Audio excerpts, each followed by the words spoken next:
"I'm not letting you do this alone," he said firmly, falling into step beside her despite her repeated insistence that he should stay with the group and continue building the resistance without her.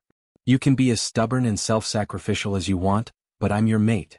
That bond doesn't break just because we've been fighting or because you're grieving or because I was stupid enough to let a spy get close. Where you go, I go. That's non-negotiable." The evening had settled over the suburban neighborhood with the kind of gentle domesticity that Miriam Harper had learned to cherish in the decades since her world had supposedly ended. The kitchen filled with the warm scent of roasted chicken and herb potatoes while her children's laughter drifted down from upstairs where they were supposed to be finishing homework but were probably engaged in some elaborate game involving the destruction of their carefully organized bedrooms. At 34 years old, Miriam had built a life that felt safe in ways her childhood never had. A beautiful colonial house with a wraparound porch, 2 healthy children who'd inherited her dark hair and their father's sharp intelligence, and a husband who commanded respect in both human and supernatural circles despite the secrets he kept carefully hidden from the mundane world that existed just beyond their property line. Jason Harper was everything a woman could want in a partner, at least on the surface that most people saw. Tall and commanding with the kind of presence that made rooms quiet when he entered, he'd built a successful security consulting firm that catered to wealthy clients who appreciated discretion and didn't ask too many questions about the methods used to keep their families safe. To their neighbors, he was the perfect husband, attentive without being overbearing, successful without being flashy, the kind of man who coached Little League and attended parent-teacher conferences and never forgot anniversaries. To the supernatural community hidden within the mundane world, he was an alpha werewolf whose pack maintained careful control over the territory, ensuring that conflicts between supernatural factions never spilled over into violence that might attract unwanted attention from humans who remained blissfully ignorant of the shadows that walked among them. Miriam had married him 3 months after her world had shattered, 3 months after the night when her entire family had been slaughtered and her first love, her true mate, the man whose very existence had been intertwined with hers through bonds older than language, had supposedly been the one responsible before disappearing into whatever hell awaited monsters who murdered innocents. Jason had found her broken and grieving, had offered protection when she had nothing left, had slowly, patiently built trust where trauma had left only ruins. She'd been 19 years old and alone in a world that suddenly felt hostile and dangerous, and Jason had been her anchor, her salvation, the man who'd helped her build a new life from the ashes of everything she'd lost. She'd never loved him the way she'd loved Eli. That kind of soul-deep connection, the mate bond that supernatural beings recognized as something sacred and unbreakable, that had died with Eli, or so she'd believed. What she felt for Jason was different. Gratitude mixed with genuine affection, partnership built on mutual respect, the comfortable intimacy that came from years of shared history and children raised together.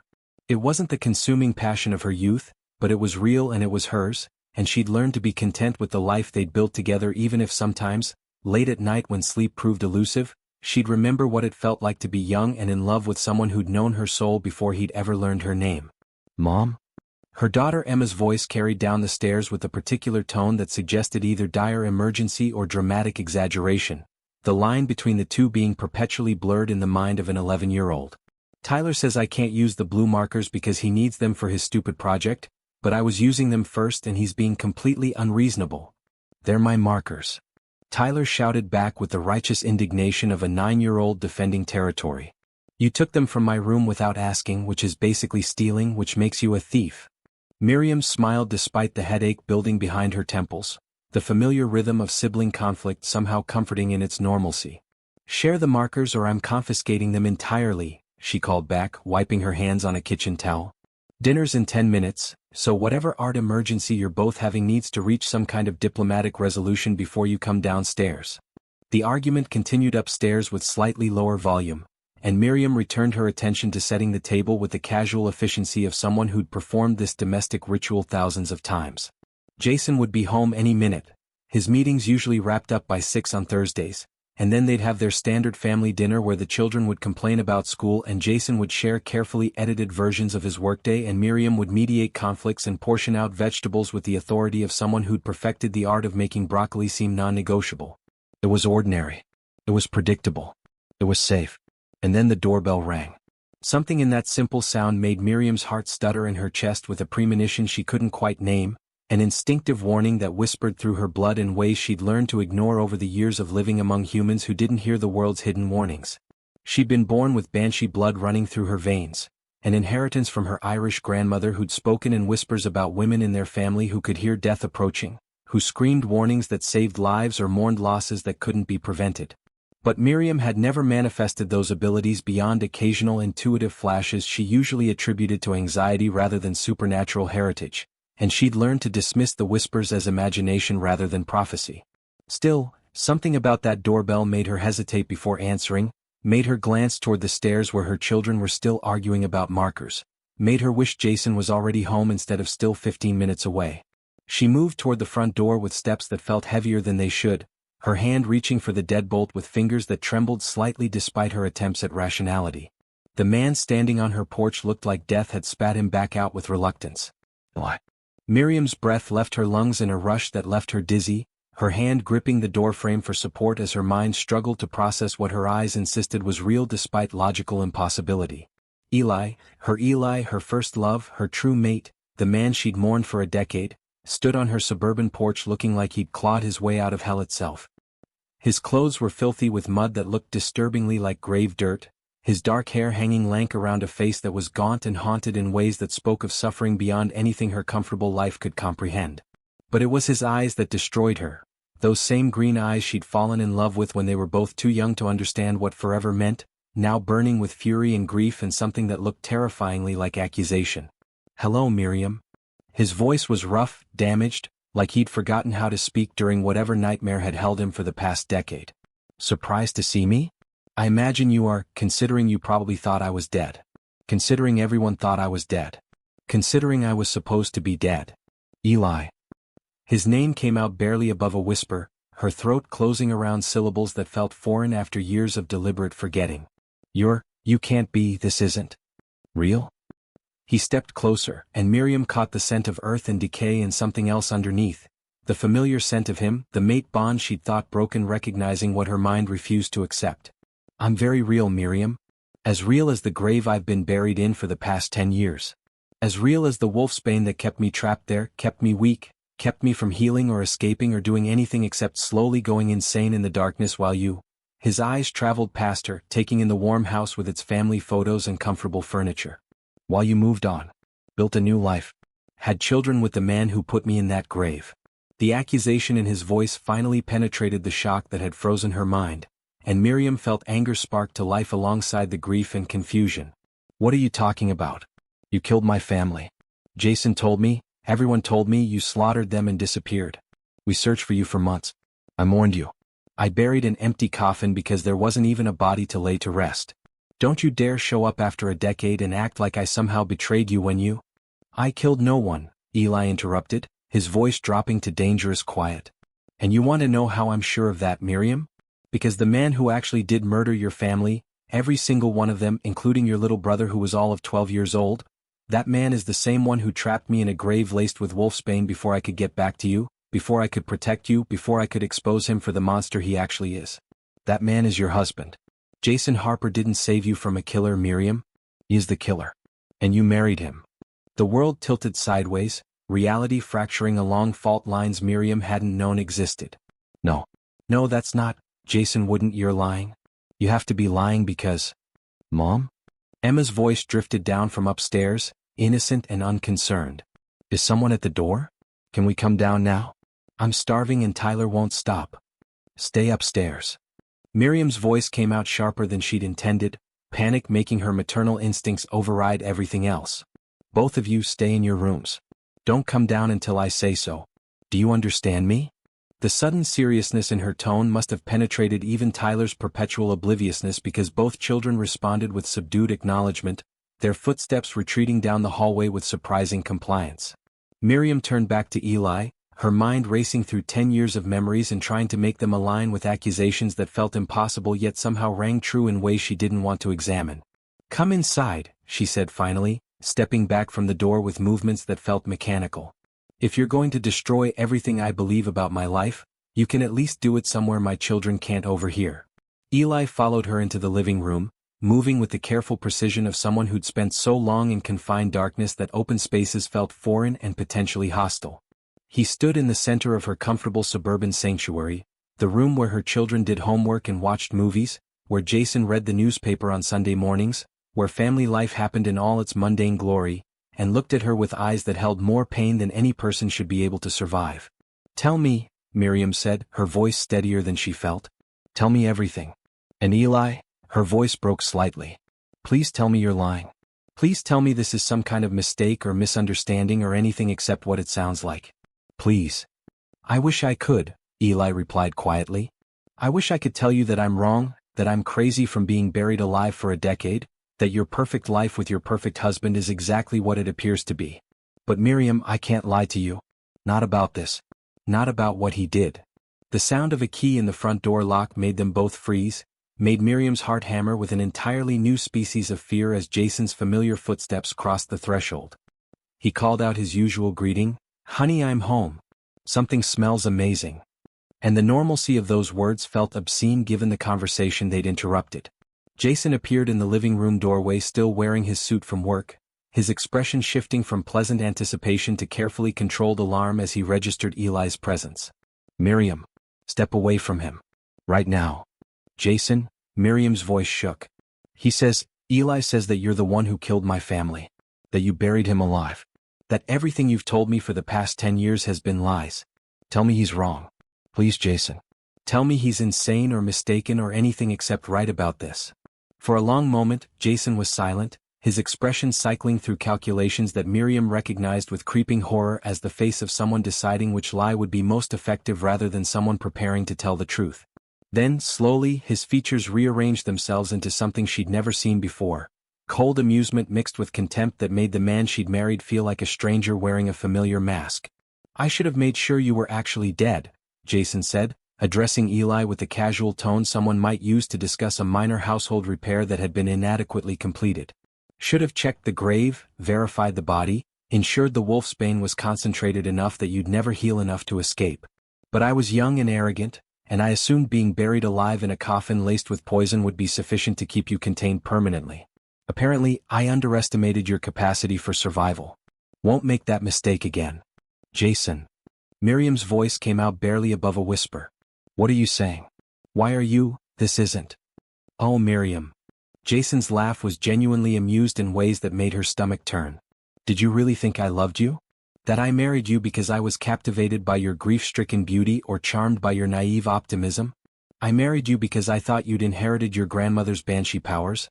Because prophecy suggested that a woman with death in her blood and wolves in her future would become something powerful enough to help me achieve goals that required supernatural leverage beyond simple werewolf strength? But you were disappointingly mundane, weren't you? All that banshee heritage and you never manifested anything useful. Just an ordinary human playing at being a supernatural's mate, giving me children I never particularly wanted and domestic stability that's grown tediously boring over the years." Each word landed like a physical blow, destroying 10 years of marriage and family life with casual cruelty that suggested Jason had never cared about any of it beyond strategic utility. Miriam felt something breaking inside her chest, not just her heart, though that was definitely shattering, but something deeper, some fundamental trust in reality that was dissolving under the weight of revelations that made her entire adult life feel like elaborate fiction. "The children," she managed, "are useful leverage," Jason replied with the same casual tone. "Insurance to keep you compliant, to ensure you didn't develop inconvenient independence or start asking dangerous questions. Though I suppose that leverage has just become considerably more valuable given current circumstances." Eli moved then, faster than human eyes could track, his body already beginning the transformation into wolf form as he launched himself at Jason with fury that had been building for a decade of torture. Jason met him with equal violence, his own transformation rippling through him with the practiced ease of someone who'd spent years perfecting the shift.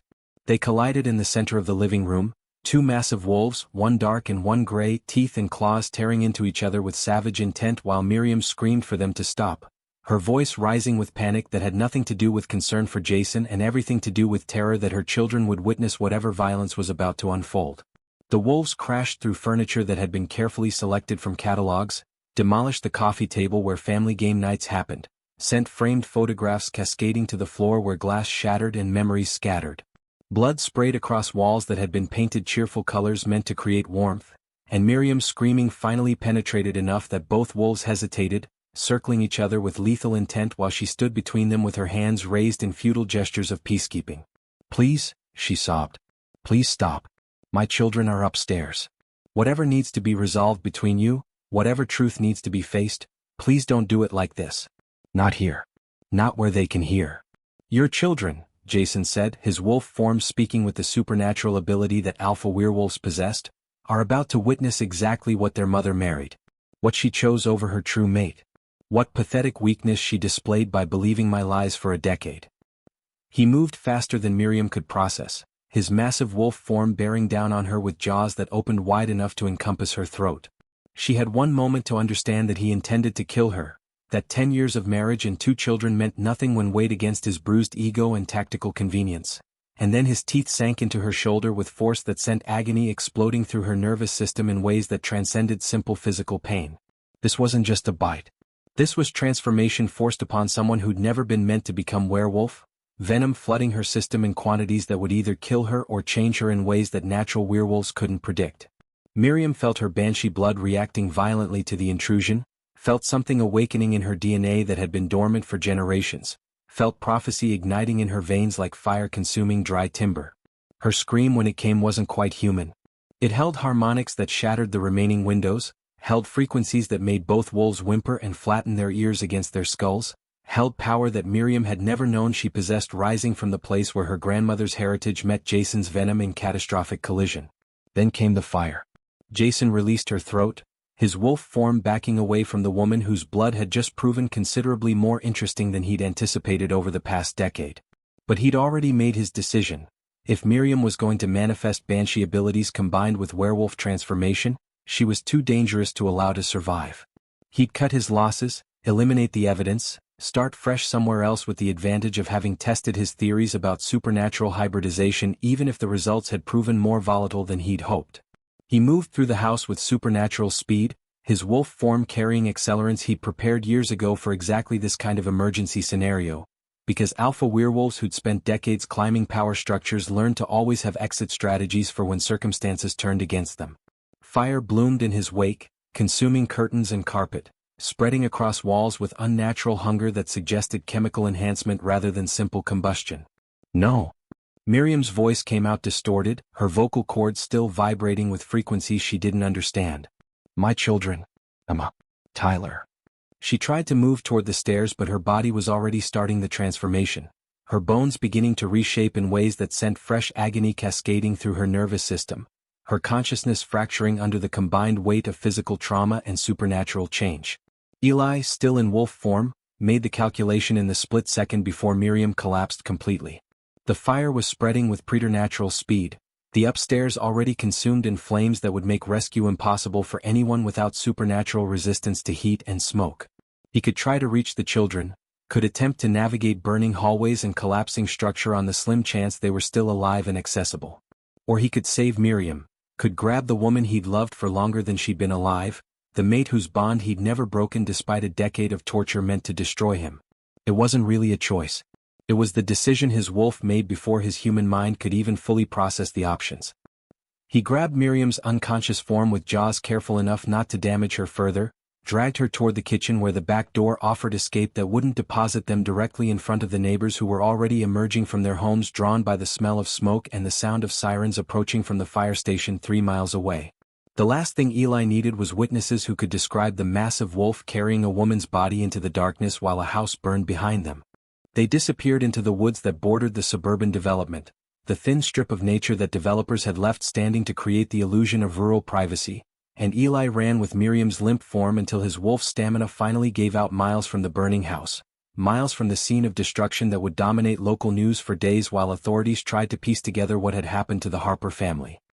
He transformed back to human form in a clearing where moonlight filtered through trees that had probably stood since before the suburbs had consumed the surrounding land, his naked body covered in blood and burns he barely registered, his attention focused entirely on the woman lying motionless in the grass. Her shoulder still bled from where Jason had bitten her, but even as Eli watched, the wound began to close with speed that was absolutely not human, her body's healing accelerated by the venom transforming her from the inside out. It took 3 hours before Miriam's eyes finally opened, 3 hours during which Eli sat vigil while wrestling with guilt that threatened to consume him more effectively than any fire. He'd saved her. He'd chosen her over children who had been, innocent in all of this. The weight of that decision, The knowledge that he'd prioritized his mate bond over 2 young lives was something he'd have to carry for whatever remained of his existence. When Miriam's eyes finally focused on his face, they held confusion that slowly crystallized into horror as memory returned. "My children," she whispered. "Emma, Tyler, where are they? Did you, please tell me you saved them. Please, Eli. Please tell me they're safe." "I'm sorry," Eli said, his voice breaking. "The fire was too much. Too fast. I couldn't reach them and save you both. I had to choose. And I chose you. I'm sorry, Miriam. I'm so sorry." Her scream when it came was pure banshee, grief-given voice in ways that made birds flee from surrounding trees and small animals scatter in instinctive terror. It went on, a mourning cry that spoke of losses that transcended language, and when it finally ended she collapsed against Eli's chest sobbing with the kind of devastation that no comfort could address. They stayed like that as dawn began painting the eastern sky in shades of rose and gold, 2 supernatural beings grieving losses that normal humans couldn't comprehend, their lives irrevocably destroyed by the same man who'd spent a decade pretending to be something he'd never been. "Miriam," Eli said finally, when her sobs had quieted to shaking breaths. "Your shoulder. Where Jason bit you. It's healed." She looked down at skin that should have been torn and bleeding but was instead smooth and unmarked except for faint scars that were already fading as her enhanced healing continued its work. "I don't understand. I was never." "You're turning," Eli said gently, "into a werewolf. Jason's venom is mixing with your blood, changing you into something you never chose to be. But Miriam, it's not just normal werewolf transformation. Your banshee heritage is reacting to the venom. You're becoming something else. Something I've never seen before." As if to punctuate his words, Miriam felt her bones beginning to shift again, felt her senses sharpening beyond human capacity, felt the world suddenly expand into dimensions of scent and sound and sensation she'd never known existed. But underneath the werewolf changes she felt something else. Her grandmother's power waking from dormancy, her banshee blood finding expression it had been denied for generations, prophecy igniting in ways that suggested this transformation had been written in her DNA long before Jason had forced it into manifestation. "What's happening to me?" she whispered. "I don't know," Eli admitted. "But whatever you're becoming, it's something powerful. Something unique. Something that was probably always meant to happen, though maybe not like this. Not with such violence and loss as the catalyst." Miriam looked down at her hands that were beginning to show the early signs of transformation, at skin that seemed to glow faintly in the pre-dawn light, at evidence of changes she'd never asked for and didn't know how to control. She'd lost everything in a single night. Her children, her home, the life she'd built, the man she'd thought she knew, even her own humanity was being stripped away and replaced with something foreign and terrifying.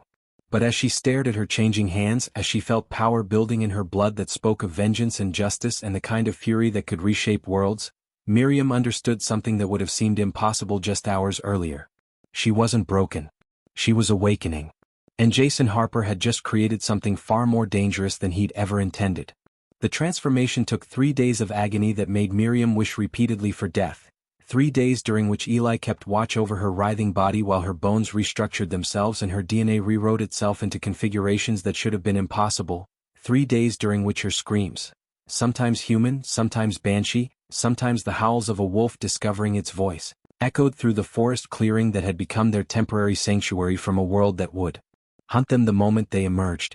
Her body temperature spiked and plummeted in cycles that suggested the competing supernatural forces in her blood were waging war for dominance, her banshee heritage and Jason's werewolf venom refusing to coexist peacefully, instead creating something entirely new through violent collision of incompatible magical systems.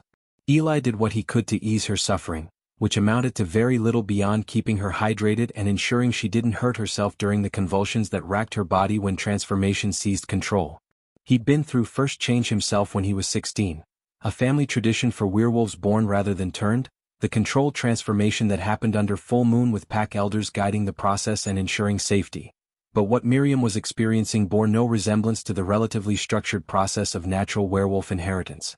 This was chaos, her body fighting itself while supernatural forces rewrote her existence at the cellular level, her human DNA desperately trying to maintain identity while being systematically overwritten by something that recognized no boundaries or limitations. On the third night, as the full moon rose over the forest and bathed their clearing in silver light that seemed to pulse with ancient magic, Miriam's transformation finally reached its culmination. Her body convulsed one final time, bones snapping and reforming with sounds that made Eli wince despite having witnessed countless transformations over his 35 years, and then she was changing. Truly changing, her human form dissolving into wolf shape that emerged with the fluid grace of something that had always existed beneath her skin just waiting for permission to manifest. But the wolf that finally stood where Miriam had been was unlike any werewolf Eli had ever encountered in his decades of existence among supernatural communities. Her fur was the color of fresh blood, so vibrantly red it seemed to glow in the moonlight with luminescence that suggested bioluminescence rather than simple reflected light. Her eyes, still Miriam's eyes, still holding the intelligence and consciousness that separated shapeshifters from simple animals, burned with inner fire that spoke of her banshee heritage finding expression through her new form, death magic and transformation magic combining into something that prophecy had whispered about but no one had actually believed would manifest. Miriam, Eli breathed, his human form staring at the red wolf with mixture of awe and concern. I've heard stories about red wolves. Legends that most werewolves dismiss as mythology rather than actual possibility. But you're real. You're actually real. The red wolf that was Miriam tilted her head, taking in her new body with the kind of careful assessment that suggested her human consciousness remained fully present despite the animal form. She moved tentatively at first, testing limbs that were longer and more powerful than her human legs, adjusting to senses that had expanded beyond anything she'd experienced before. Scent became almost overwhelming. She could smell Eli's wolf beneath his human skin, could smell the fear and excitement rolling off him in waves, could smell water from a stream half a mile distant and prey animals in the surrounding forest and something else, something darker that suggested death had walked through this clearing recently and left traces only her enhanced senses could detect. Eli watched as she explored her new form, his expression complicated in ways that suggested he was processing implications she hadn't yet fully grasped. "The red wolf," he said quietly, speaking more to himself than to her. The prophecy said a red wolf would rise when death and transformation collided, when banshee blood met werewolf venom and created something that could bridge the divide between life and the grave. Most packs dismissed it as symbolic rather than literal. But you're proof that the old stories were true. You're proof that prophecy sometimes means exactly what it says. Miriam tried to speak and discovered that her vocal cords in wolf form could produce sounds that ranged from typical lupin communication to something that held echoes of her banshee heritage. Not quite the death scream that had shattered windows, but definitely more than simple animal vocalization. She shifted back to human form through effort that came more easily than she'd expected, her body remembering the shape it had worn for 34 years and slipping back into it with surprising fluidity despite having been wolf for only minutes.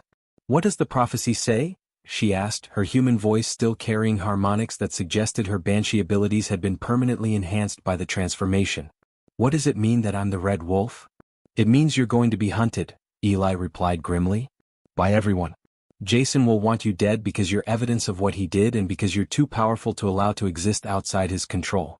The werewolf packs will want you dead because you're an abomination by their laws, a turned wolf rather than born, a hybrid that shouldn't exist, a violation of natural order that threatens the carefully maintained boundaries between supernatural species.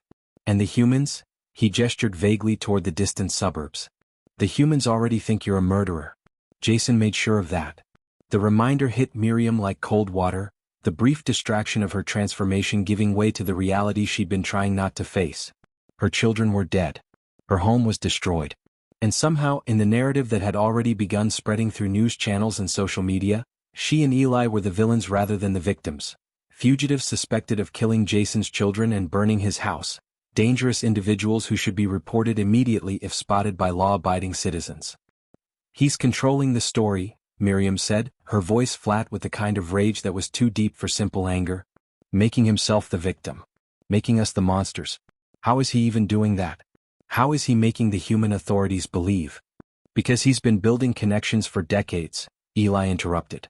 "Police, politicians, media contacts. He spent years positioning himself as a pillar of the community, a successful businessman with impeccable reputation and resources that make him valuable to people in power. Or are they going to believe? The respectable alpha wolf who's been helping them solve problems for years? Or the woman who just manifested impossible supernatural abilities and the mate who supposedly murdered her family a decade ago? We're the convenient narrative, Miriam. We're the story that makes sense to people who don't know the truth." They spent the next 2 weeks moving through the forest, staying away from human civilization while Miriam learned to control her new abilities and they both tried to figure out what came next.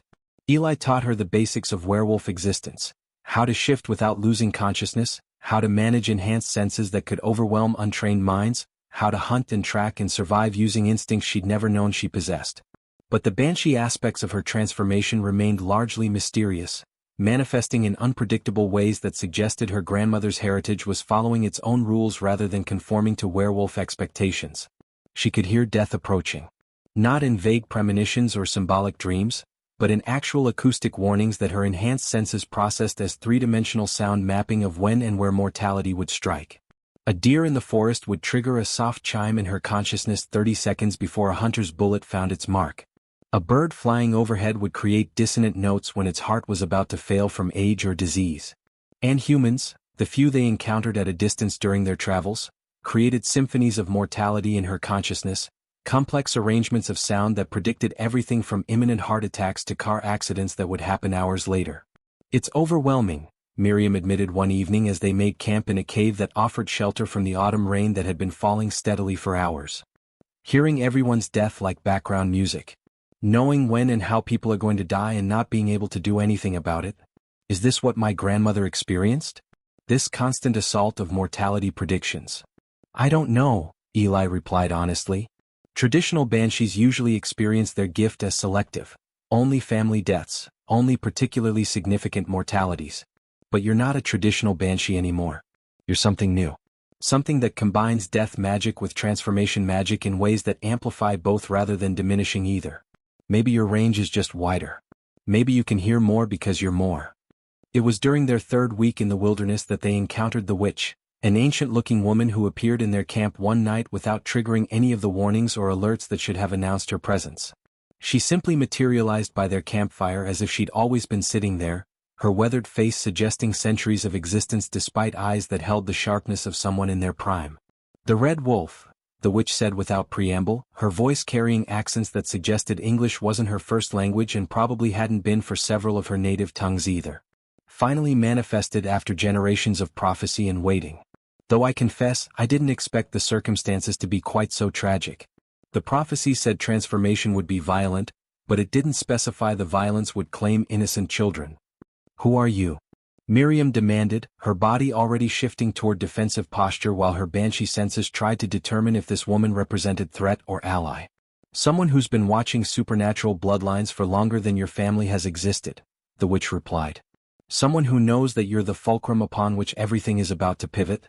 The Red Wolf who can bridge life and death. The hybrid who will either unite supernatural communities or destroy them through the war your existence will inevitably trigger. The prophecy is quite specific about your importance. Less specific about whether that importance leads to salvation or annihilation." She produced a leather-bound book from nowhere, literally nowhere. It simply appeared in her hands without any visible source, and opened it to pages covered in handwriting that shifted between languages and time periods, centuries of prophecy recorded by seers whose accuracy had been verified by history. "Here," she said, pointing to a passage written in what looked like medieval Irish. "The Red Wolf shall rise when vengeance meets transformation, when death's daughter claims transformation's power, when the betrayed mate returns from the grave. She shall gather the scattered and the broken, shall build army from those who were discarded, shall remake the supernatural order through fire and blood. But in the end she will face a choice: cross the threshold to reclaim what was lost, or remain in the world of the living and forge what could be gained. Choose poorly and everything burns. Choose wisely and even death bends to her will." "That's not helpful," Eli said flatly. "Prophecies never are. Too much poetry, not enough practical guidance about how to actually survive what's coming." "Prophecies aren't meant to be helpful," the witch replied with a smile that suggested she'd had this argument many times before. "They're meant to be inevitable. But I can offer some practical guidance that isn't couched in metaphor. Jason is gathering allies. Other alpha werewolves who see Miriam's existence as threat to their authority. Hunters who've been waiting for excuse to start open warfare against supernatural communities. Politicians who can be bought or blackmailed into supporting his narrative. He's building coalitions specifically designed to destroy you both before you can expose what he did. Or gather enough allies to actually threaten his position. You have perhaps 3 months before he moves against you with force that you cannot survive through hiding alone. So what do we do?"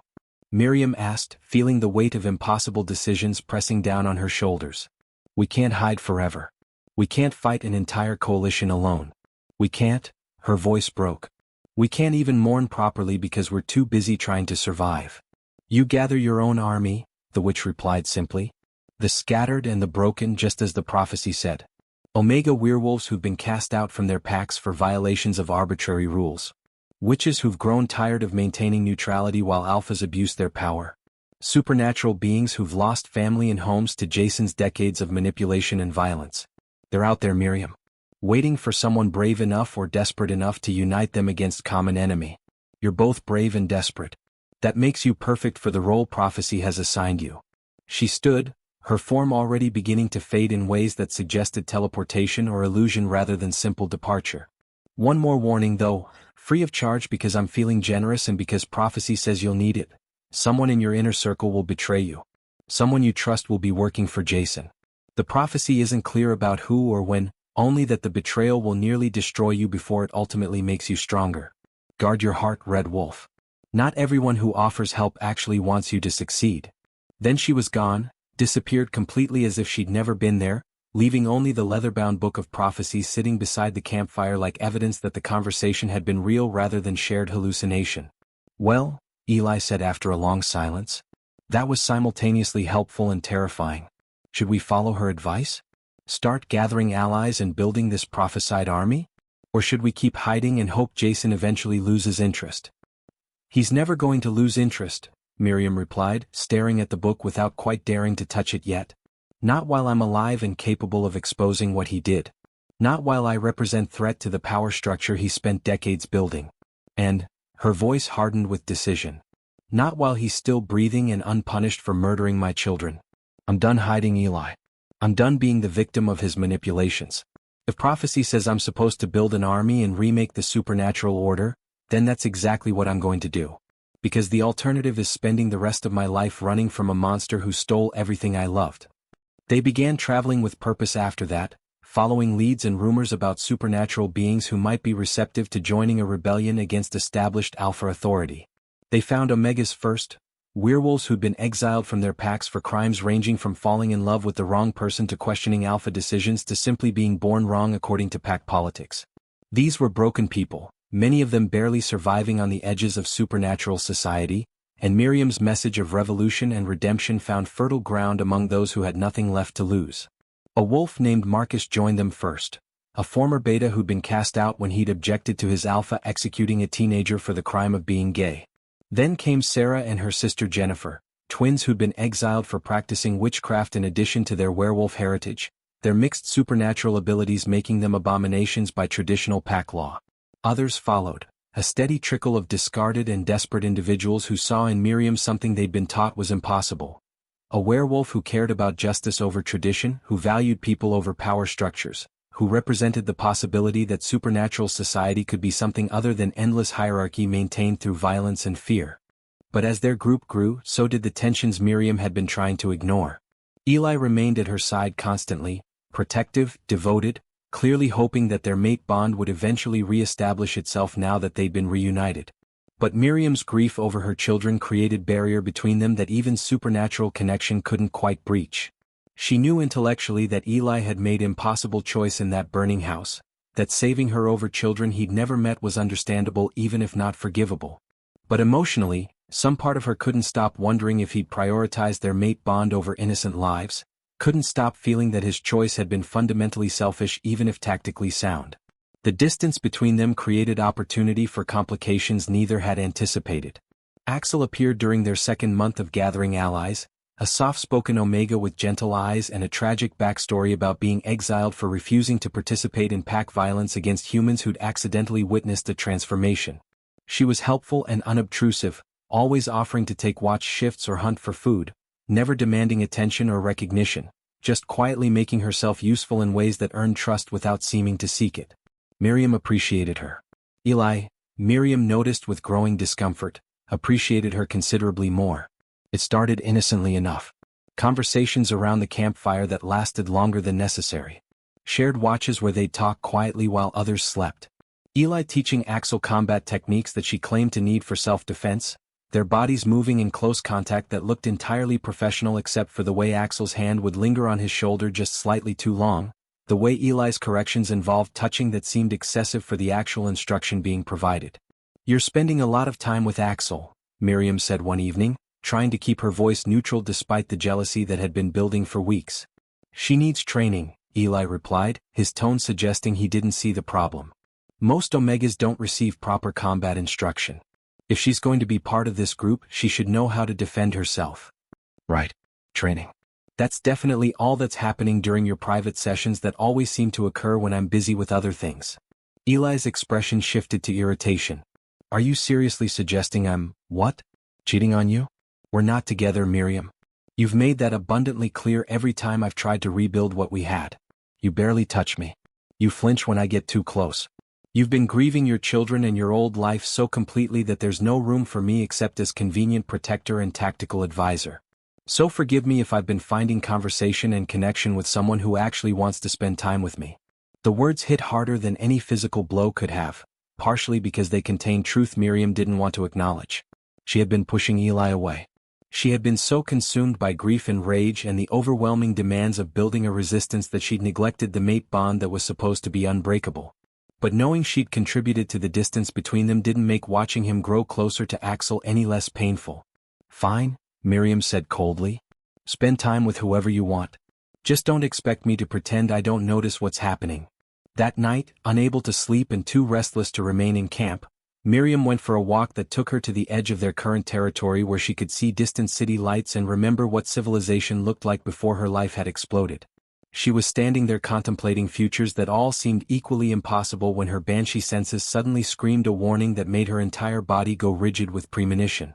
Someone would die before dawn. Someone close. Someone she cared about. She turned back toward camp with heart hammering, her enhanced senses trying to determine what threat was approaching and from which direction. But what she found when she arrived made her stop completely, made her breath catch in her throat with emotions too complicated to name. Eli and Axel stood together near the edge of camp, their bodies close in ways that suggested either imminent combat or imminent intimacy. Axel's hand rested on Eli's chest, her face tilted up toward his, her expression holding invitation that was unmistakable even in the dim light.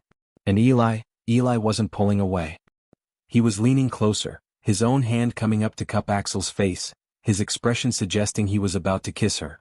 The banshee warning intensified, death's approach so certain that Miriam could almost see it, a dark shape moving through the trees toward camp, hunting with purpose that suggested this wasn't random encounter but carefully planned attack. But she couldn't make herself move, couldn't tear her eyes away from the scene unfolding between Eli and Axel, couldn't process the betrayal fast enough to warn them about the actual danger approaching. Then the shape emerged from the trees, and Miriam's breath left her lungs in a rush that was part relief and part new species of horror. It wasn't death coming for her mate. It was death coming for everyone, and she was the only one who could stop it. The attack when it came was surgical in its precision, a coordinated strike that suggested intelligence about their camp's layout and guard rotations that could only have come from someone inside the group, someone who'd been feeding information to Jason while pretending to be loyal to their resistance. 5 werewolves, all alphas by the power rolling off them in waves, emerged from the forest with the kind of tactical coordination that spoke of military training or at least extensive pack combat experience, and they moved directly toward the center of camp where most of their people slept, vulnerable and unaware that betrayal had opened the door to slaughter. Miriam's banshee scream when it erupted was pure instinct, a warning cry that shattered the night and woke everyone simultaneously while also disorienting the attacking werewolves enough that their coordinated assault fractured into chaos. She transformed mid-scream, her red wolf form emerging with speed that suggested she'd been practicing the shift far more than Eli knew, and threw herself at the lead attacker with fury that transcended simple defense. This was personal, this was rage given physical form, this was a woman who'd lost everything deciding that she would not lose anything else without making her enemies pay in blood. The battle that followed was brief but brutal, their ragtag group of Omegas and outcasts somehow holding their own against trained alpha werewolves through combination of desperation and Miriam's tactical instructions shouted in both human and wolf form. But as the fight reached its conclusion with 2 attackers dead and the remaining 3 retreating into the forest, Miriam's enhanced senses caught something that made her blood run cold. One of their own was missing from the defensive positions, absent from the fight in ways that suggested deliberate avoidance rather than cowardice. Axel was gone. Simply vanished during the chaos, disappeared as thoroughly as if she'd never existed. "It was her," Miriam said flatly, addressing Eli as they both transformed back to human form, both covered in blood that was mixture of their own and their enemies. Axel was the spy. She's been feeding Jason information this entire time, probably reporting our location and our numbers and exactly when would be the best time to attack. Everything she did, joining us, being helpful, getting close to you, all of it was strategy designed to infiltrate our group and create vulnerability Jason could exploit. Eli's expression cycled through denial and understanding and finally settled on devastation that suggested he'd known on some level but hadn't wanted to believe it. She seemed so, I thought she was genuine. I thought. He stopped himself before completing the sentence, but Miriam heard what he wasn't saying. He'd thought Axel cared about him the way Miriam no longer seemed to. She played you, Miriam replied, trying to keep her voice neutral despite the complex tangle of emotions, vindication, hurt, anger, that made objectivity nearly impossible.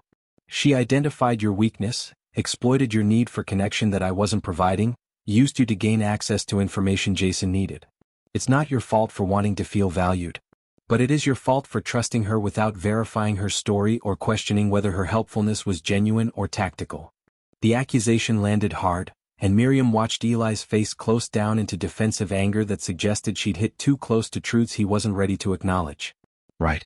Because you've been so focused on our relationship that I should have known better than to accept attention from someone who actually seemed interested in me. This is on me for being lonely and stupid, not on you for pushing me away so completely that I forgot what connection felt like.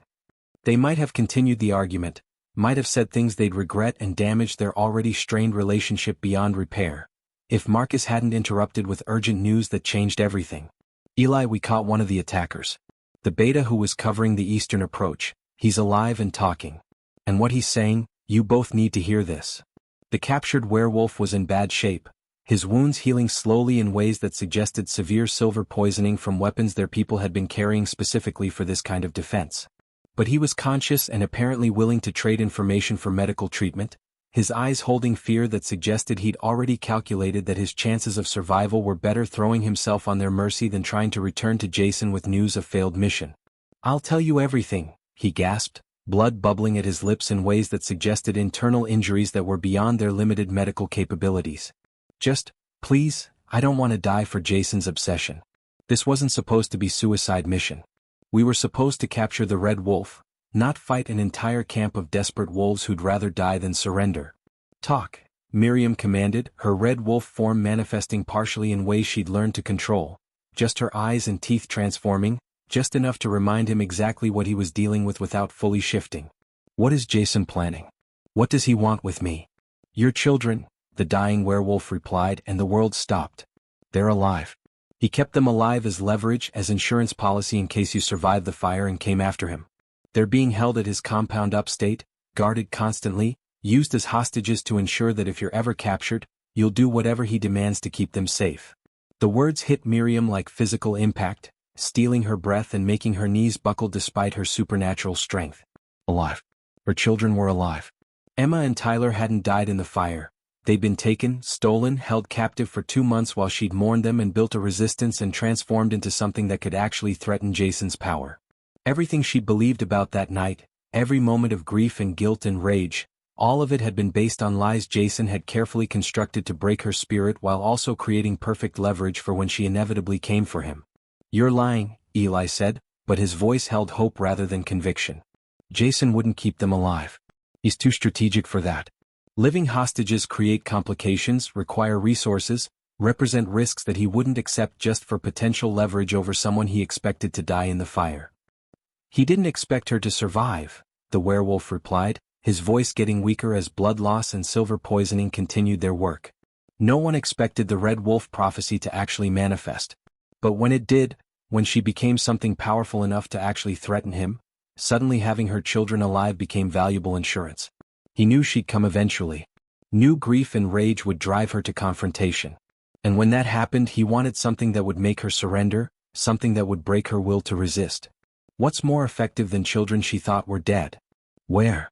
Miriam demanded, her voice carrying harmonics that suggested her banshee abilities were amplifying through rage and desperate hope. Where exactly is he keeping them? The werewolf gave them an address. A compound 90 miles upstate that Jason had been developing as secondary base of operations, isolated and heavily fortified in ways that would make frontal assault nearly impossible. He described the security in detail, his words tumbling out in exchange for the medical treatment they'd promised, and by the time he finished talking, Miriam had already made her decision. "I'm going," she said flatly, addressing Eli and Marcus and everyone else who'd gathered to hear what the prisoner had revealed. "I'm trading myself for my children. That's what Jason wants. Me surrendering, using my banshee abilities to somehow amplify his power the way he thought I'd be able to do when he first married me. He thinks I'll be compliant to protect Emma and Tyler. He's right." "That's insane," Eli protested immediately. "You can't just— Miriam, this is obviously a trap. Jason isn't going to honor any bargain you make. He'll take you and keep the children as continued leverage. Or worse, he'll kill all three of you once he's extracted whatever he wants from your abilities. You can't trust him to keep his word." "I don't trust him at all," Miriam replied. "But I also can't leave my children in his custody while I hide and build resistance and pretend that there's any scenario where I don't eventually face him directly. If they're alive, if there's any chance of getting them back, I have to try. Even if it's a trap. Even if I don't survive. They're my children, Eli. I can't abandon them again." The argument continued through the night, Eli using every tactical and emotional appeal he could muster while Miriam remained unmoved in her decision, her maternal instinct overriding even her survival instinct in ways that made rational discussion impossible. By dawn, when Miriam finally started the journey toward Jason's compound, Eli had exhausted his arguments and simply made his own decision. If she was going to walk into a trap, he was going to be right beside her when it sprang shut. "I'm not letting you do this alone," he said firmly, falling into step beside her despite her repeated insistence that he should stay with the group and continue building the resistance without her. "You can be as stubborn and self-sacrificial as you want, but I'm your mate. That bond doesn't break just because we've been fighting or because you're grieving or because I was stupid enough to let a spy get close. Where you go, I go. That's non-negotiable." They traveled mostly in wolf form, covering ground faster than human legs could manage, and reached Jason's compound by late afternoon. The place was exactly as the captured werewolf had described.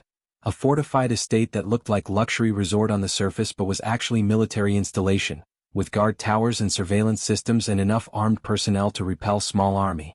This wasn't somewhere you snuck into or fought your way through. This was somewhere you went when you'd already accepted that you were probably going to die. Miriam transformed back to human form at the main gate and simply walked forward with her hands raised in surrender, Eli beside her doing the same, both of them offering themselves up to the security forces that immediately surrounded them with weapons drawn and expressions suggesting they'd been specifically instructed to take the Red Wolf alive but weren't particularly concerned about collateral damage to her companions. They were taken directly to Jason, who received them in what looked like throne room, a massive chamber decorated with wealth and power symbols, with Jason himself sitting in chair that was literally raised above floor level to ensure everyone had to look up at him. He looked exactly as Miriam remembered, handsome and commanding, wearing his authority like custom-tailored suit, except now she could see the monster underneath the attractive facade, could see the cruelty in his smile and the calculation in his eyes that suggested he'd never been the man she'd married and she'd just been too naive to recognize what he actually was. "Miriam," he said warmly, like they were old friends catching up rather than enemies meeting for confrontation that would probably end in death. "You look well. Transformation suits you. I always knew you had potential buried beneath all that mundane human presentation. Shame it took such drastic measures to bring it out. Where are my children?" Miriam demanded, her voice carrying harmonics that made the guards surrounding them flinch despite their training. "We had a deal. I surrendered myself in exchange for their safety. Honor that bargain and let them go." "Oh, I'll let you see them," Jason replied with a smile that promised malice. "Eventually. After you've done what I need you to do. You see, Miriam, your banshee abilities are considerably more interesting than I anticipated when I first pursued you. The prophecy said a red wolf would bridge life and death. I assumed that was metaphor. But having observed your development over the past months, having collected intelligence about your growing powers, I've realized it's quite literal. You can actually manipulate the boundary between living and dead. And that," his smile widened, "that's exactly the kind of power I need to expand my operations beyond anything werewolves have achieved before." "I'll never help you," Miriam said flatly. "Whatever you want from me, whatever dark magic you're hoping I can access, I'd rather die than give you anything you desire." "That's where the children become relevant," Jason replied, gesturing to guards who opened side door. "Because while you might be willing to die for your principles, I don't think you're willing to let them die for your stubbornness." Emma and Tyler were brought into the throne room, both of them looking thin and scared but mercifully unharmed, their eyes going wide when they saw Miriam and registering confusion about why their mother looked different, harder, sharper, carrying violence in her expression that they'd never seen before. They tried to run to her, but guards held them back, and Miriam felt her heart breaking all over again seeing her children so close yet still out of reach. "Mom?" Emma's voice shook with fear and hope in equal measure. "What's happening? Dad said you were dead. He said you and some bad man killed, but you're here? You're actually here?" "I'm here, baby," Miriam managed, her voice cracking despite her attempts at control. "I'm going to get you out of here. I promise. Whatever it takes, I'm going to make sure you're safe." "How touching," Jason said mockingly. "Family reunions are so emotional. But let's discuss terms, shall we? You're going to use your abilities to help me access some very specific supernatural resources that require bridging between life and death. You're going to do it willingly and without resistance. And in exchange, I'll let your children live. Simple transaction. Your cooperation for their survival. And if I refuse?" Miriam asked, though she already knew the answer. "Then I kill one of them right now," Jason replied casually, as if discussing whether rather than murdering children. "In front of you. Slowly. And then I start on the other one until you decide that cooperation is preferable to watching your children suffer for your pride. I'm patient, Miriam. I can make this last days if necessary. The question is whether you want to protect them or prove a point." Before Miriam could respond, before she could calculate whether there was any scenario where resistance was possible, the throne room's main doors exploded inward with force that sent guards scattering. Through the smoke and debris came their resistance. Marcus leading dozens of Omegas and outcasts who'd apparently decided that letting their leader walk into obvious trap without backup was unacceptable regardless of what she'd ordered. The battle that erupted was everything Miriam had been trying to avoid: chaotic violence in close quarters with her children present and at risk, supernatural powers clashing with no regard for collateral damage, and Jason using the confusion to retreat deeper into his compound with Emma and Tyler while his forces engaged the invaders. Miriam and Eli fought through the guards with brutal efficiency, their combined skills and desperate motivation making them nearly unstoppable as they pursued Jason through corridors and chambers designed to confuse and delay pursuit. They found him finally in a ritual chamber that looked like it belonged to dark fantasy novel. Circular room with markings on floor that glowed with sickly light, altar at the center where something that looked disturbingly like sacrificial setup waited, and Jason himself standing with knife at Emma's throat while Tyler lay unconscious nearby, blood already flowing from shallow cuts that suggested Jason had been preparing to use them in whatever dark ritual he'd planned.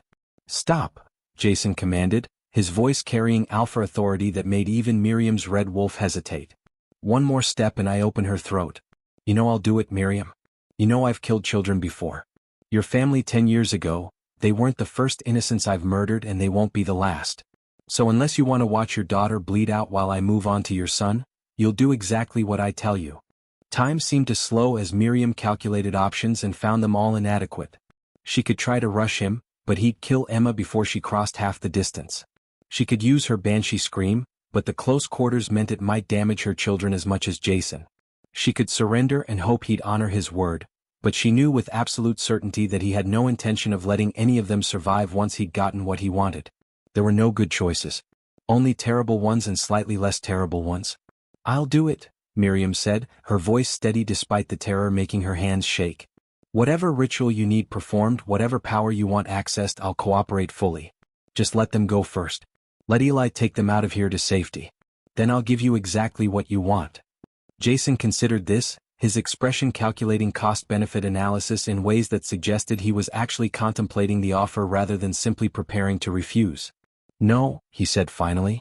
"They stay. Insurance that you perform the ritual correctly and don't try any heroic self-sacrifice that ruins what I've been planning.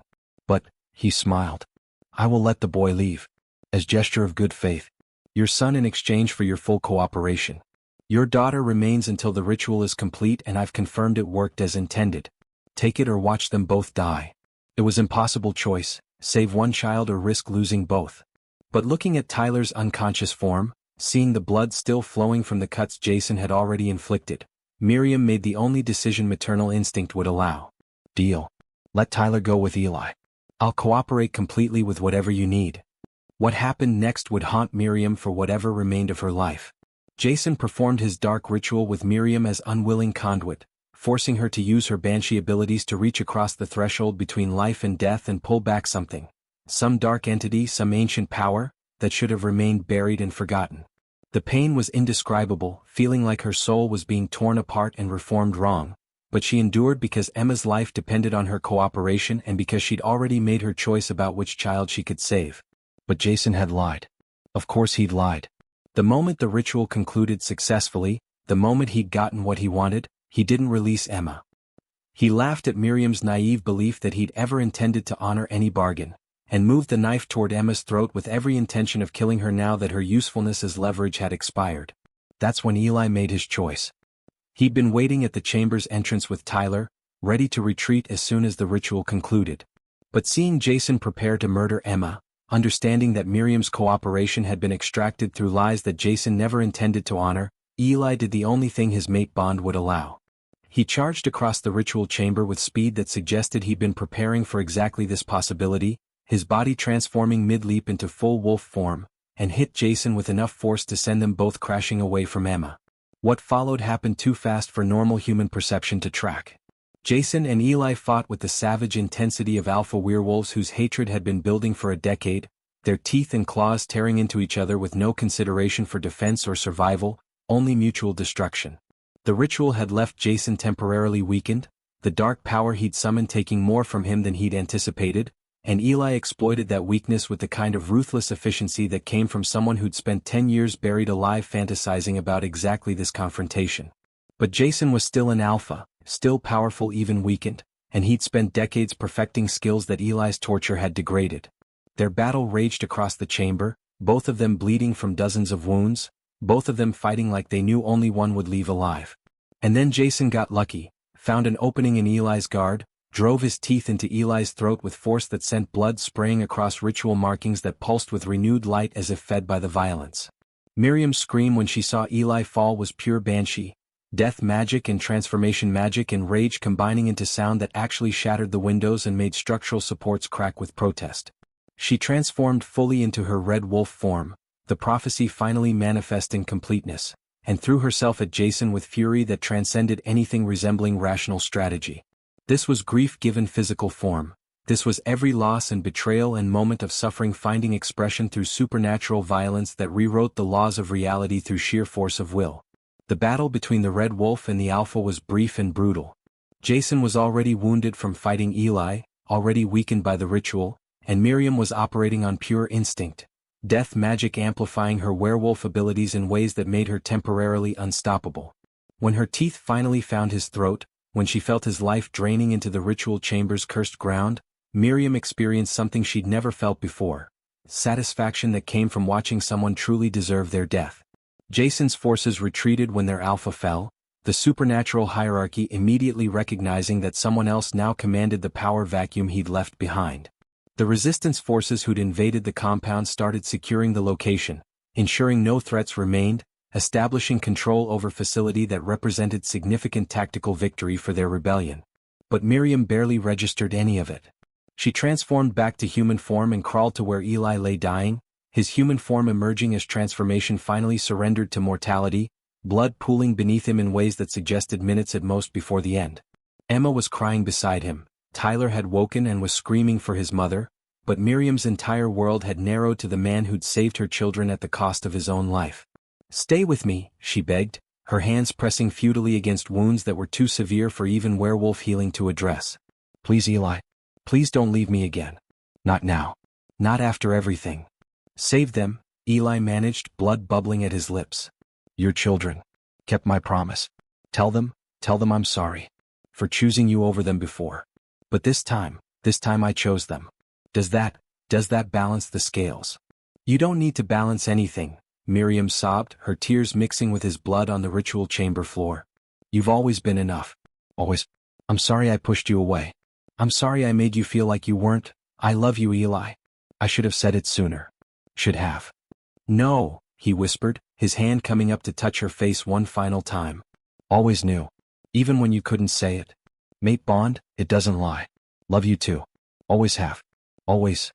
His hand fell away, his eyes lost their focus, and Miriam felt the mate bond, the connection she'd been trying to ignore and rebuild and navigate for months, snap with finality that suggested death had finally claimed what a decade of torture hadn't managed to destroy. She would have stayed there forever, holding his body and screaming her grief in harmonics that made the walls crack and the ground shake, if Marcus hadn't physically pulled her away while Emma and Tyler cried in confusion and terror. They'd won the battle, destroyed Jason's forces, secured the compound and freed the children. But the victory felt hollow, the cost too high, the price extracted in blood that Miriam would never be able to repay. That night, after her children had been checked by their resistance's makeshift medical personnel and confirmed miraculously unharmed despite their ordeal, after the compound had been secured and Jason's body had been burned to ensure he couldn't somehow return from whatever hell awaited monsters like him, Miriam sat alone with Eli's corpse and made a decision that prophecy had suggested but she'd never seriously considered until now. She was the Red Wolf. She could bridge life and death. The witch's words echoed in her memory: choose poorly and everything burns. Choose wisely and even death bends to her will. Miriam reached deep into her banshee heritage, deeper than she'd ever gone before, past the warnings and screams and death predictions into the actual mechanics of how mortality worked. She felt the threshold between worlds, felt the boundary that separated living from dead, and for the first time in her existence she understood that boundary wasn't solid wall, it was door. And she had the key. The journey into death's realm was instantaneous and eternal simultaneously, time losing meaning as Miriam's consciousness left her body and traveled to a place that existed outside normal reality. She found herself standing in a gray space that extended infinitely in all directions, empty except for a single figure who regarded her with expression that combined curiosity and annoyance in equal measure. The Dead Keeper, that's what the figure called itself when Miriam asked, looked human-shaped but was clearly something far older and more fundamental, its features shifting between male and female and something else entirely, its voice carrying harmonics that suggested multiple entities speaking as one. The Red Wolf, it said, not quite a question. Come to bargain for a soul that's already passed beyond your reach. How predictable. I want him back, Miriam replied, her voice steady despite the otherworldly nature of her surroundings. Eli. My mate. He died protecting my children. That shouldn't be his ending. He deserves more than death as reward for sacrifice. Everyone deserves more than death, the Dead Keeper replied. But mortality doesn't operate on deserves. It operates on inevitability and balance. You want to violate that balance by pulling back a soul that's already crossed over. That requires payment. Equivalent exchange. What are you willing to sacrifice to reclaim your mate? Anything, Miriam said without hesitation. My life for his. My powers. My future. Whatever you want, it's yours. Just let him come back. Your life is too easy, the Dead Keeper mused. Too simple. Deaths and resurrections canceling each other out changes nothing, creates no actual transformation. But your powers? It smiled in ways that suggested revelation. Yes. The Red Wolf's abilities bridging life and death. That's worthy payment for reclaiming a soul. Though you should know, power this fundamental doesn't disappear when transferred. It finds a new vessel. Someone close to you, someone with the bloodline to carry it. Your banshee heritage will pass to the next generation. Are you willing to burden your daughter with gifts you barely understand? Emma. The Dead Keeper was suggesting Miriam's banshee abilities would transfer to 11-year-old Emma if she made this bargain, would burden her daughter with death predictions and supernatural responsibilities that would define the rest of her life. It was asking Miriam to choose between her mate and her daughter's normal childhood, between reclaiming what she'd lost and protecting what she still had. There was no good choice. There never had been. But Miriam had already made too many decisions based on what she should do rather than what her heart demanded, and she'd learned that sometimes the only way forward was to accept that all choices carried costs and the best you could do was choose which costs you were willing to pay. I accept, Miriam said firmly. Transfer my powers to Emma. Bring Eli back. I'll deal with the consequences. I'll teach her how to navigate the gift. I'll protect her from what comes with it. But I won't lose him again. Not when I finally have the power to prevent it. The Dead Keeper studied her for what felt like hours compressed into seconds, its shifting features settling momentarily into something almost compassionate. You understand this cannot be undone? Once the transfer begins, your daughter will carry the banshee legacy for the rest of her existence. She will hear death approaching. She will scream warnings that may or may not be heeded.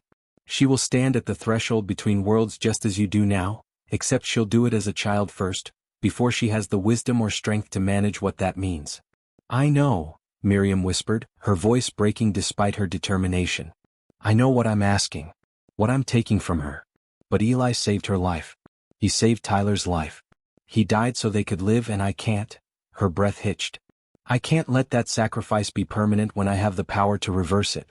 Even if it costs Emma her innocence. Even if it burdens her with abilities she never asked for. At least she'll be alive to bear them. Very well.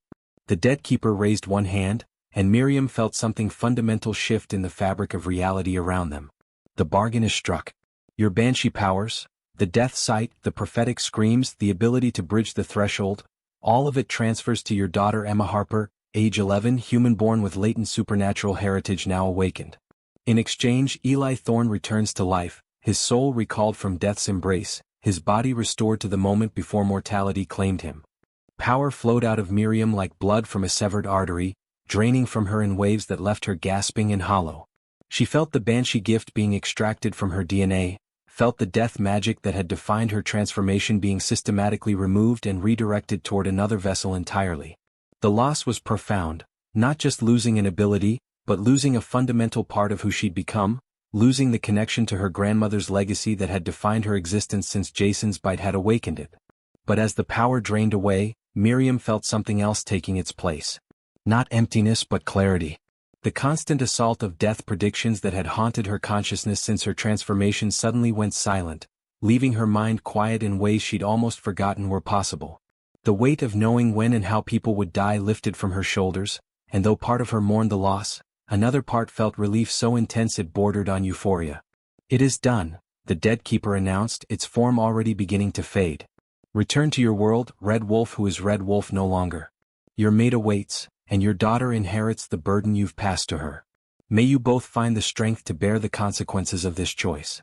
The gray space dissolved around Miriam, reality snapping back into focus with jarring abruptness that left her gasping on the floor of Jason's ritual chamber, her hands still pressed against Eli's chest where his wounds had been just moments, or hours. Time felt meaningless after crossing the threshold, ago. But the wounds were gone, the blood still present, but the injuries themselves healed as if they'd never existed, and Eli's chest rose and fell with breathing that was shallow but unmistakably alive. Miriam? His voice was rough, confused, his eyes opening to focus on her face with expression that cycled rapidly through disorientation and recognition and wonder. What? How am I? I was dying. I felt it. The bond breaking. Everything going dark. But You're alive, Miriam sobbed, her arms wrapping around him with desperate strength that suggested she feared he might disappear if she loosened her grip even slightly. I brought you back. I crossed the threshold and made a bargain with the Dead Keeper, and I brought you back because I wouldn't lose you again. Not after everything. Not when I finally admitted what you've always meant to me.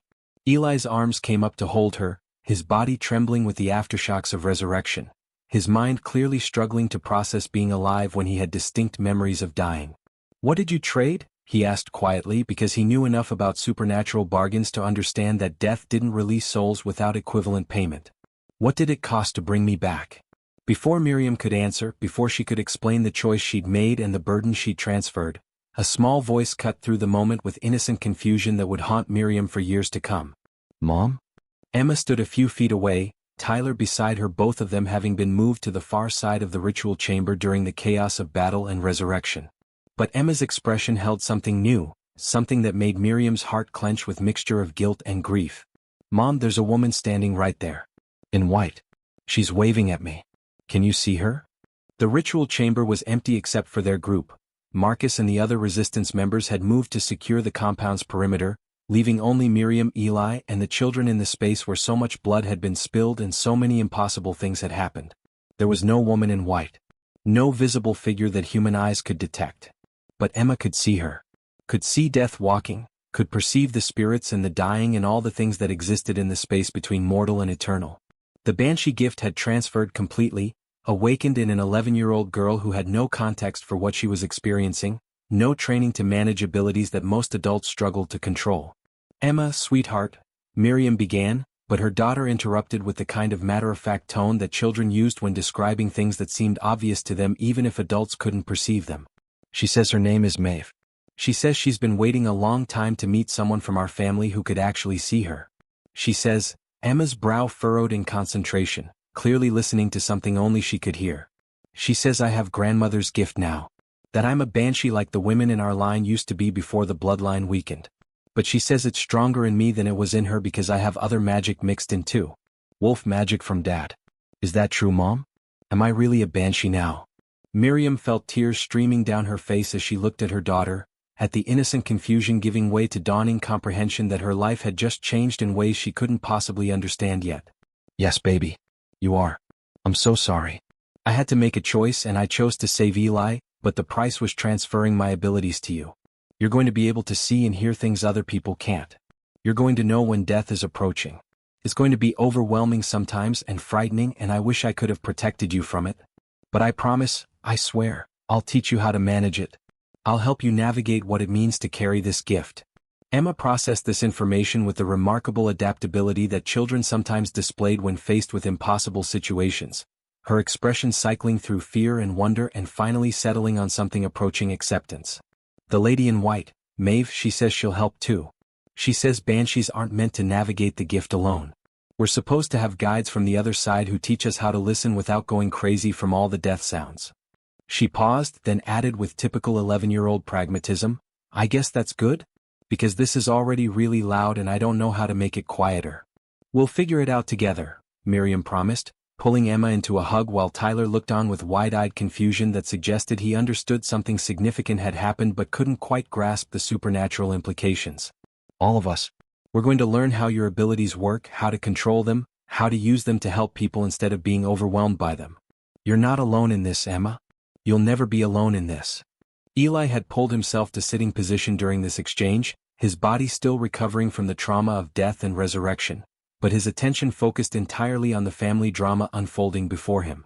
Miriam, he said quietly, his voice carrying weight that suggested he understood exactly what she'd sacrificed and why. You gave up your banshee powers. The gift that made you the Red Wolf, the prophecy that said you'd bridge life and death, you transferred all of it to save me. Not all of it, Miriam replied, helping him stand while keeping one arm around Emma. I'm still a werewolf. Still have enhanced strength and healing and the ability to shift. But the death magic, the ability to hear mortality approaching, the banshee legacy, all of that is Emma's now. I'm just a turned wolf. Powerful still, but not the hybrid the prophecy spoke of anymore. Which means the prophecy transfers too, Marcus said, entering the ritual chamber with expression that suggested he'd been listening from the doorway and had concerns about the implications of what he'd overheard. If Emma carries the banshee gift, then she's the one who can truly bridge life and death now. She's the Red Wolf's heir. The prophecy spoke of a woman with death in her blood and wolves in her future. That could be Emma now. She has your werewolf heritage through bloodline, and she has the banshee gift through supernatural transfer. The witch said the prophecy would be fulfilled. Maybe this is how. The weight of that possibility settled over the group like a physical presence, everyone processing what it might mean for an 11-year-old child to carry the burden of prophecy that had been meant for her mother. But before anyone could fully articulate their concerns, Tyler spoke up with the straightforward pragmatism of a 9-year-old who'd had enough of supernatural complications.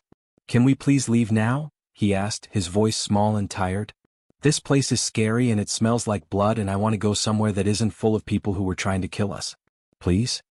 The simple request broke through the heavy atmosphere, reminding them all that despite the cosmic significance of bargains struck and prophecies transferred, they were still a family that had just survived traumatic violence and needed basic care before they could address larger supernatural implications.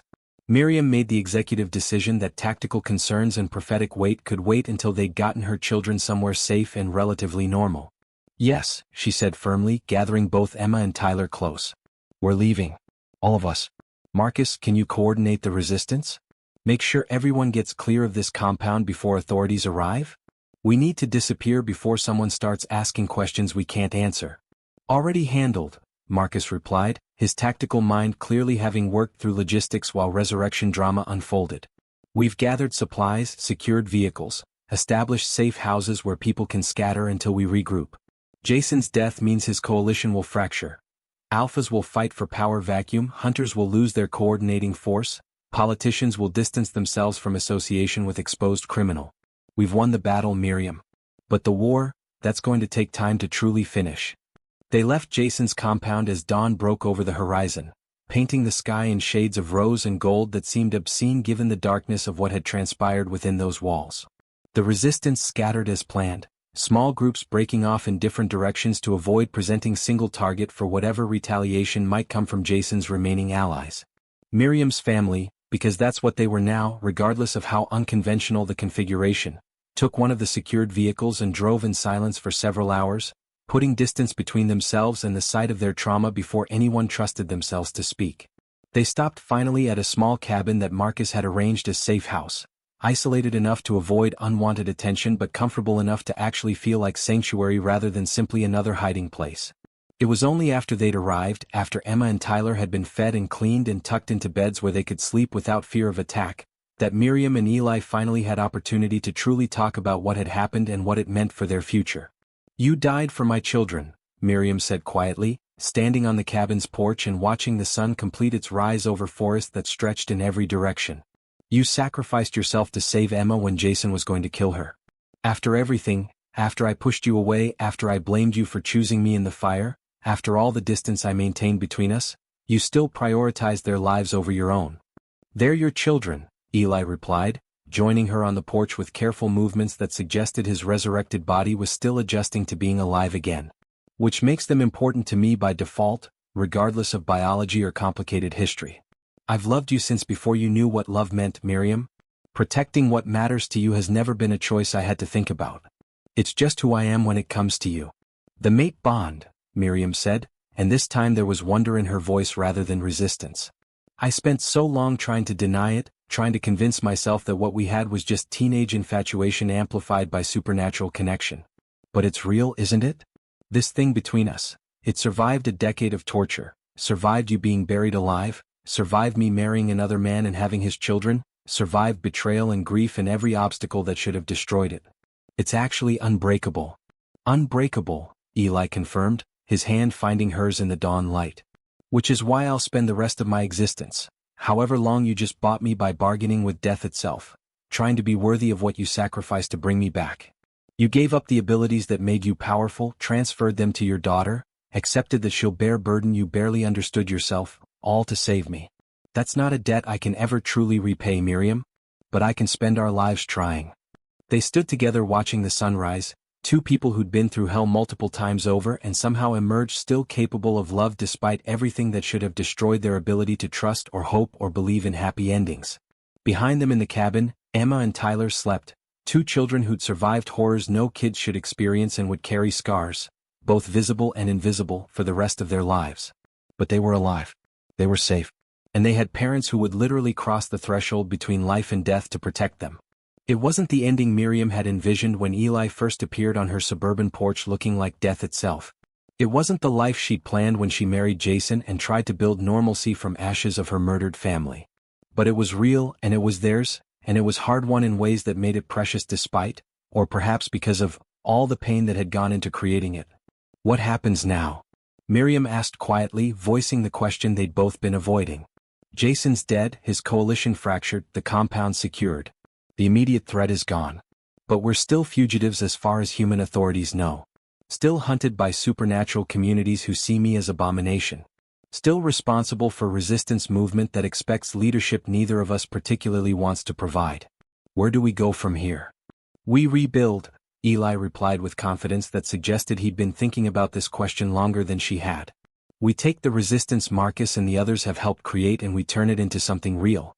Not just rebellion against corrupt alphas, but actual alternative to the power structures that have kept supernatural communities trapped in cycles of violence for centuries. We prove that werewolves and other supernatural beings can exist without endless hierarchy maintained through fear and brutality." "That's ambitious," Miriam said dryly. "Also possibly insane. We're talking about overturning social structures that have existed for thousands of years. Making enemies of every alpha who benefits from current power distribution. Starting a revolution that will probably get most of us killed before we achieve anything meaningful." "True," Eli acknowledged with slight smile. "But we've already died once and come back. What's a little revolutionary warfare compared to bargaining with the dead keeper itself? Besides, you heard the prophecy. Emma might be the one who carries the banshee gift now, but you're still the red wolf who started this whole thing. You're still the one who united the scattered and broken, who proved that turned wolves could be just as powerful as born ones, who challenged alpha authority and survived. That makes you the symbol this revolution needs whether you want the position or not." Before Miriam could respond to that, before she could articulate all the reasons why she was completely unqualified to lead supernatural revolution, Emma's voice drifted out from the cabin, carrying the slightly dreamy quality of someone not quite fully awake. Mom? The lady in white says someone's coming. Someone important. She says they're not dangerous but they're definitely surprising. And she's laughing about it in ways that make me think we're not going to like whatever surprise is coming. Miriam and Eli exchanged glances that contained entire conversations about whether they could ever have just one moment of peace without supernatural complications, then moved as one back into the cabin where Emma sat up in bed with expression that suggested she was already learning to navigate the strange space between asleep and awake where banshee visions were clearest. Did Maeve say who's coming? Miriam asked gently, sitting on the edge of Emma's bed. Or when they'll arrive? She says it's someone from your past. Someone who has information about your family, your real family, the one that died. She says. Emma paused, her brow furrowing in concentration as she clearly listened to things only she could hear. She says truth is coming and you're not going to believe it at first, but it's important. Really important. Like, changes everything you thought you knew important. The cryptic warning was still hanging in the air when they heard a vehicle approaching up the cabin's access road, engine sound announcing visitor who either knew exactly where they were or had tracked them with impressive speed. Miriam's wolf instincts immediately went defensive, her body tensing despite not having shifted, while Eli moved to position himself between the door and the children with the automatic protectiveness of someone who'd very recently died defending them. But when the door opened, Marcus had apparently let the visitor pass security perimeter, which suggested they were expected or at least recognized. The person who entered was someone Miriam had never expected to see again in any context, let alone showing up at their safe house mere hours after Jason's death. Her Aunt Rebecca stood in the doorway, older than Miriam remembered from childhood memories that predated the massacre, but unmistakably the same woman who'd allegedly died along with the rest of Miriam's family that terrible night 10 years ago. She looked nothing like someone who'd been dead for a decade. No ghostly translucence, no grave dirt, just a middle-aged woman in practical clothing carrying a messenger bag and wearing expression that combined guilt and relief and determination in equal measure. "Hello, Miriam," Rebecca said quietly, her voice exactly as Miriam remembered from childhood visits before everything had gone wrong. "I know you have questions. I know this seems impossible. But I need you to listen before you react because everything you think you know about that night, about what happened to your family, is incomplete at best and deliberately misleading at worst. And now that Jason's finally dead, now that his control over the narrative has ended, it's time you learn the whole truth about your heritage and why he wanted you specifically." Miriam felt the world tilting again, reality fracturing along fault lines she'd thought were finally stable. Her Aunt Rebecca, supposedly murdered along with her parents and siblings, standing alive in their safe house and promising revelations that would change everything Miriam thought she knew about her past.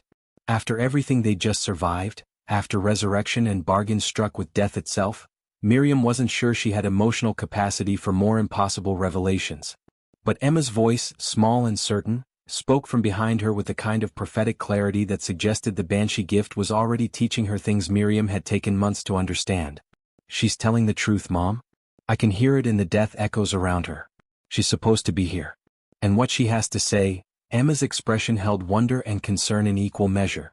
"It's going to change everything." Miriam took a deep breath, squared her shoulders and made the decision that had defined her entire journey since Eli had appeared on her suburban porch. She would face the truth no matter how painful or complicated, because running from reality had never actually protected anyone from its consequences. "Tell me," she said to her supposedly dead aunt, her voice steady despite the storm of emotions threatening to overwhelm her. "Tell me everything. No more lies. No more half-truths. I want to know what really happened that night, why Jason killed my family, what my heritage actually means, and what your survival implies about everything else I've been told. Start from the beginning and don't stop until I know the whole truth." Rebecca smiled sadly, moving into the cabin and closing the door behind her with the finality of someone about to reveal secrets that had been buried for far too long. "The beginning," she said softly, "is actually much further back than you think. It starts with your grandmother, with the banshee bloodline that was never supposed to be just Irish legend, and with an ancient prophecy that predicted a red wolf would rise when the moon was right and the betrayals were complete. Jason knew about that prophecy, Miriam. He'd been searching for the woman it described his entire life. And when he found your mother, when he realized she carried the bloodline and had daughters who might inherit stronger versions of the gift, he decided that our family needed to die so he could have complete control over the prophecy's fulfillment." "But I didn't die," Miriam said quietly, pieces of a larger puzzle finally starting to align in ways that made terrible sense. And neither did you, apparently. Which means Jason failed to control the prophecy, failed to eliminate everyone who might challenge his interpretation of how it should unfold. He failed spectacularly, Rebecca confirmed with grim satisfaction. Because the prophecy was never about control or power or using banshee abilities to amplify alpha authority. It was about balance. About a woman who could bridge life and death, becoming powerful enough to challenge the corrupt systems that supernatural communities had built on violence and fear. It was about you, Miriam. It was always about you. The revelation hung in the air like prophecy itself, weighty and inevitable and somehow perfect despite the pain that had gone into manifesting it. Miriam looked around the cabin, at Eli standing protective and alive beside her, at Emma learning to navigate banshee gifts she'd never asked for, at Tyler sleeping peacefully despite the trauma they'd survived, at Marcus and the resistance members visible through the windows standing guard over this small sanctuary of hard-won peace. This was her family now. This was her army. This was the beginning of whatever came next. The red wolf had risen. The prophecy had been fulfilled. And though the cost had been terrible and the road ahead would be challenging, Miriam finally understood something fundamental. She wasn't broken by what she'd survived. She was forged by it. And the world, both supernatural and human, was about to discover exactly what that meant.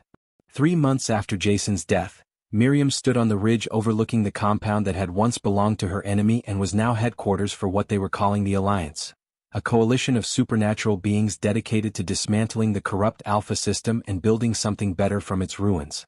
The property had been extensively modified since they'd captured it, transformed from Jason's monument to authoritarian control into something that actually resembled a community rather than a military installation.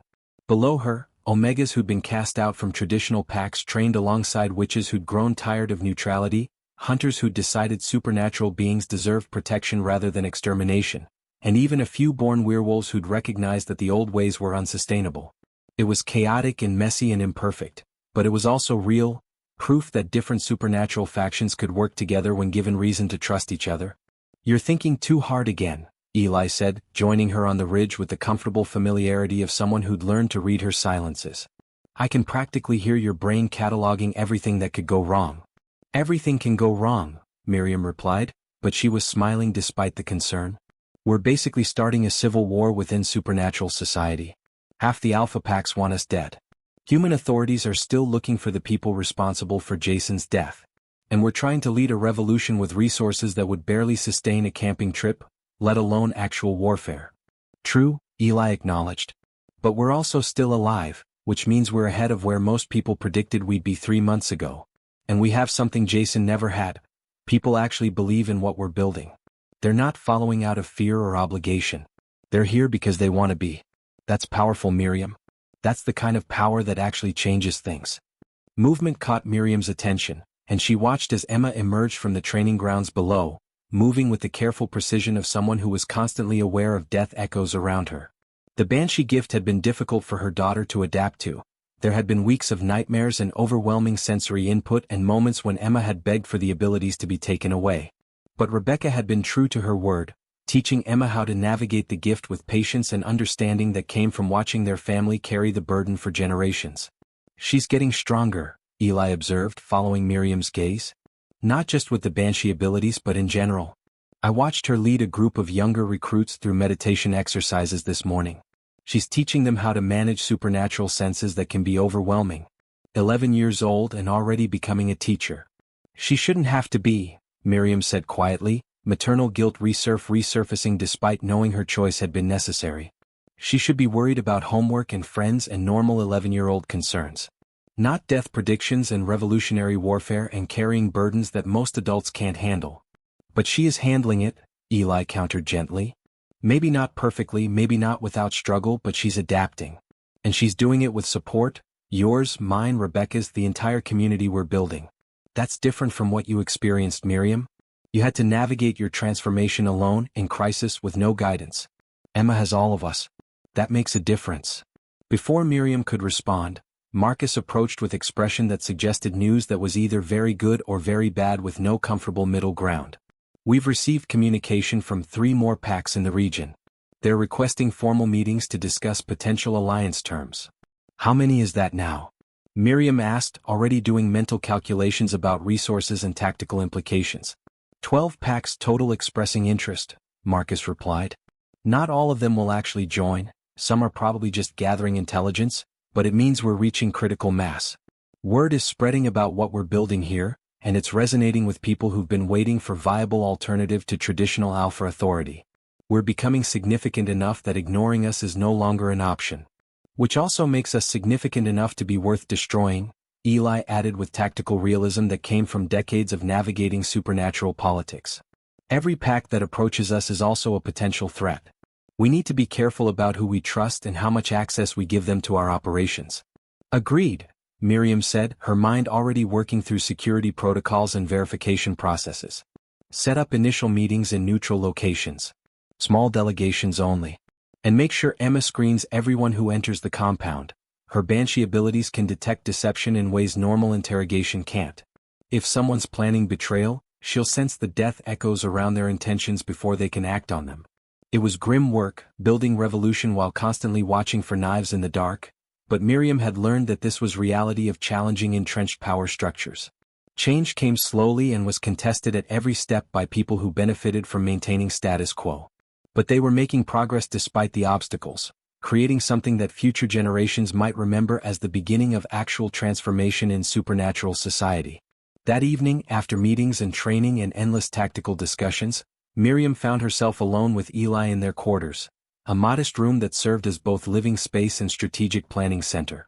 They'd fallen into comfortable domestic routine over the past months, the mate bond finally acknowledged and embraced after years of denial and complication. "I never thanked you properly," Miriam said quietly as they prepared for sleep. "For everything you've done. Surviving a decade of torture. Finding your way back to me. Dying to save my children. Being patient while I figured out what you've known all along about our connection. I don't say it enough, but thank you. For all of it. You brought me back from death itself," Eli replied, pulling her close with the kind of gentle strength that suggested he valued touch more after experiencing its absence. "Sacrificed your most powerful abilities to ensure I could live. That's not something that requires thanks, Miriam. That's something that demands I spend every remaining moment of this resurrected life trying to be worthy of what you gave up for me."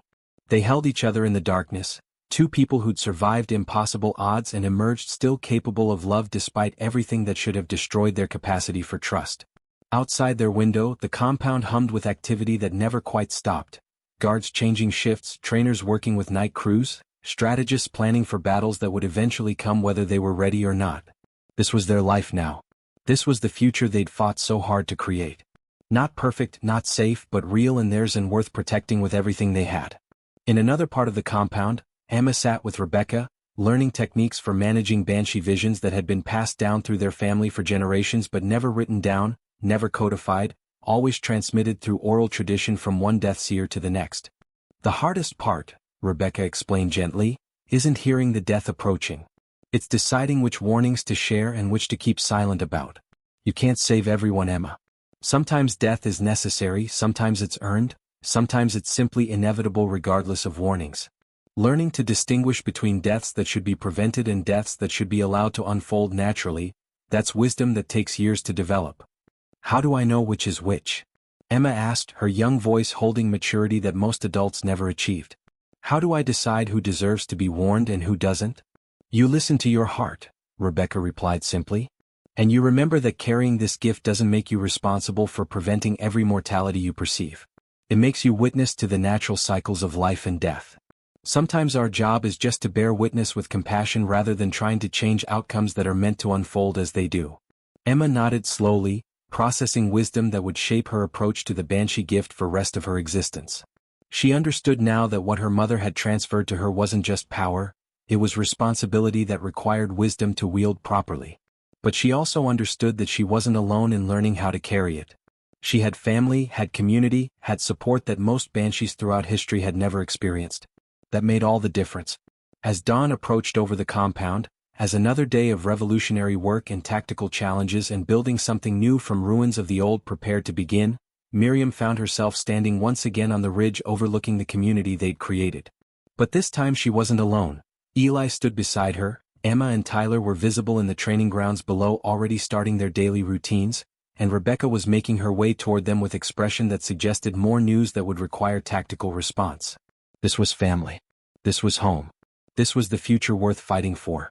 The red wolf had risen, the prophecy fulfilled, the bargain struck and paid for in blood and sacrifice and hard-won wisdom.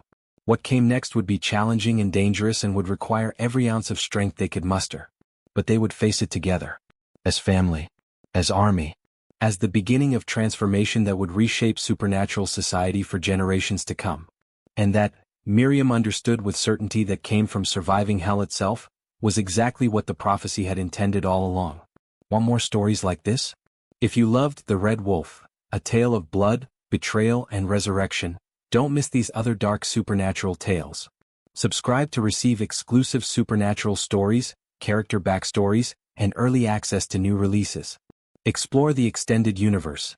Discover what happens to other members of the Alliance, learn Rebecca's full story of survival, and find out how Emma's banshee abilities reshape the supernatural world. Join the community, share your theories about the prophecy, discuss favorite moments, and connect with other readers who love dark, mature supernatural fiction. Leave a review. Your feedback helps other readers discover stories they'll love and helps us create more content you want to read. Coming soon. Emma's Vision, following Emma as she grows into her banshee powers. Rebecca's Resurrection, the untold story of how Jason's massacre survivor lived in hiding. The Alpha Wars, the supernatural civil war that follows the Alliance's rise. Stay connected. Follow us for weekly updates, bonus content, and exclusive insights into the characters and world that made this story possible. Thank you for listening. May you always find strength in your darkest moments and family in unexpected places.